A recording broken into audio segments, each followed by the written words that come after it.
And welcome back. Throughout the pandemic, City Harvest continues to see unprecedented demand for food service in our 5 boroughs. The demand has continued to rise throughout the year, even after the peak of the public health crisis this spring.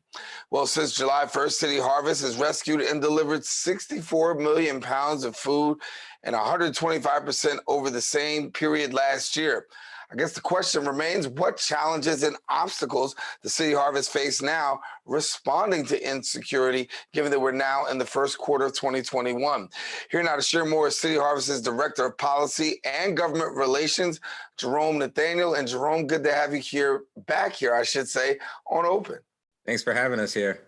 Hey, good to have you back. And certainly when we talk about food insecurity, it's a topic that we're covering pretty heavy on today's show. And now that we're in the new year, talk to us about what you're seeing and what you're hoping. Yeah, sure. So we were last here right before our holiday distribution, where we were getting ready to distribute 14,000 pounds of turkey during our harvest season. And I'm going to echo some of the things that we said then. And that's that hunger knows no season. It isn't something that just happens during the holidays. It happens in January. It happened in times of economic prosperity right before this pandemic. So we know that before this current public health crisis, as we are recognizing it as, there was a chronic public health crisis, food insecurity, that existed before COVID-19. We were distributing or expecting to distribute about 64 million pounds of food that fiscal year, meaning July through June 2019 through 2020. Well, this year we're expecting to do over 140 million pounds between this past July and this upcoming June. So we have seen the need skyrocket as a direct result of the economic fallout of COVID-19 and exacerbated for those families that were facing food insecurity before the COVID-19 pandemic had even begun. Yeah.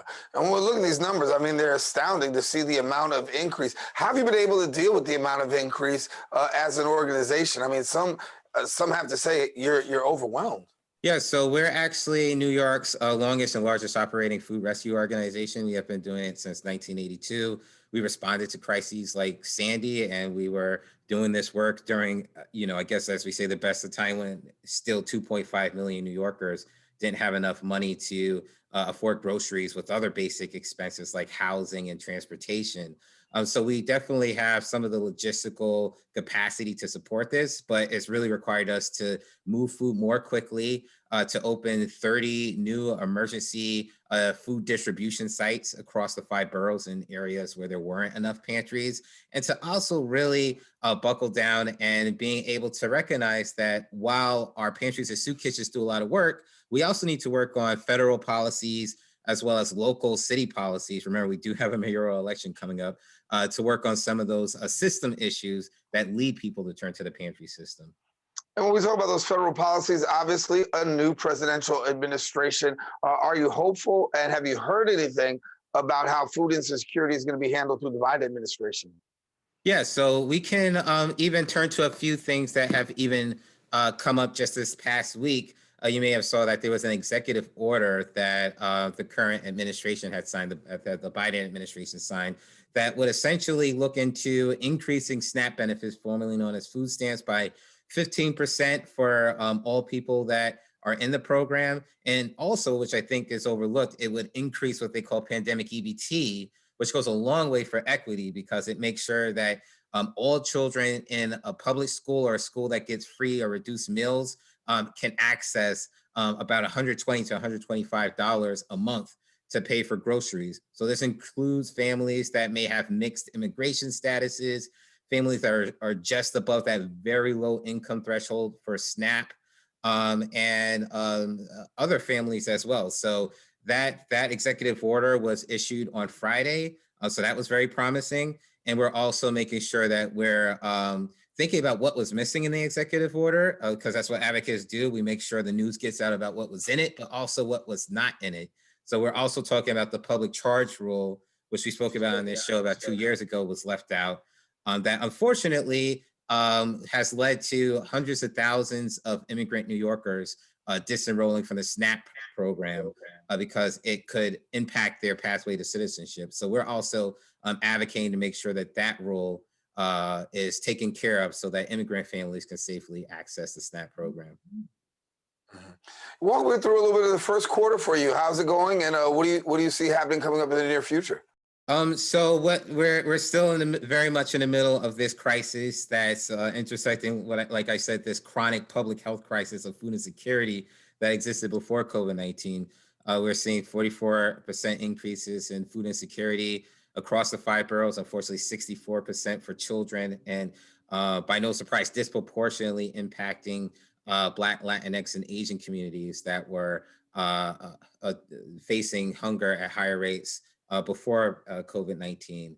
So, what we're doing, at least on the emergency food side, is really looking at how we can make sure we're moving more fresh food to communities in need, communities that have been especially hit on the federal level, so that we can take what we learned from COVID-19, things like pandemic EBT, and make sure that it lasts well beyond this, so that people can recover, and that we're not letting go of all these promising policies when June comes around or September comes around, because the recovery is going to take some time. And the same goes for the local level. We're making sure that people are paying attention to this next mayoral election, which is why we have a food forum actually coming up February 9th. If you go to our website, you can learn more to make sure Mhm. people can ask and learn about the future of New York City and our food system. So walk us through how you're able to actually get food out to people. What's the process? How does that go? How does that come about? Yeah, sure. So the nuts and bolts of City Harvest is that we rescue food, or we pick up perfectly edible or surplus food from a network of over 2,500 different food donors. That includes farms, farmers markets, online food retailers, restaurants.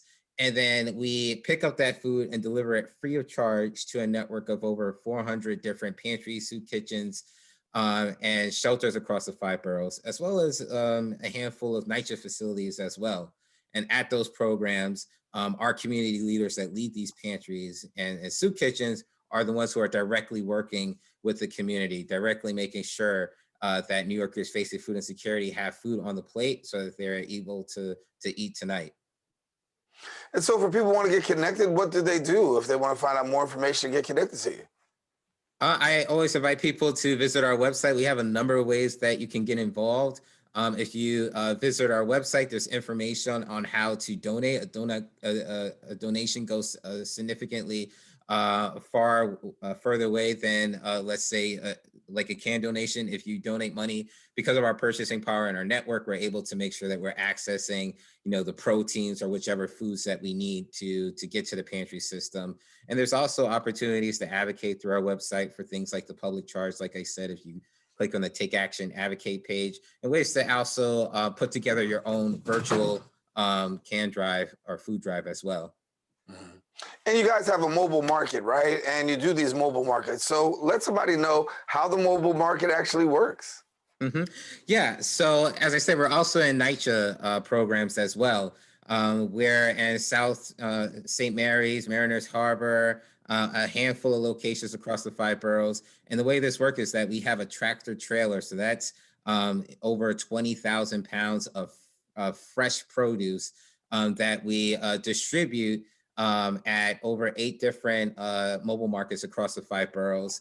And we've always had volunteers help distribute that produce. A lot of those volunteers are also tenants of those particular NYCHA programs. So it's the community helping the community. And if you visit our website, you can figure out where the hours of the mobile market should you need to participate. And you can also look for opportunities to volunteer at a mobile market as well.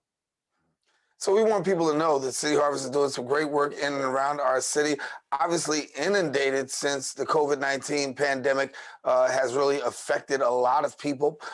And when we say a lot, we're talking about millions of people have been affected right here in New York through COVID, but yet and still City Harvest able to rise up. You got some upcoming events. So before we go one more time to be able to share with our public, what are some of the upcoming events you got?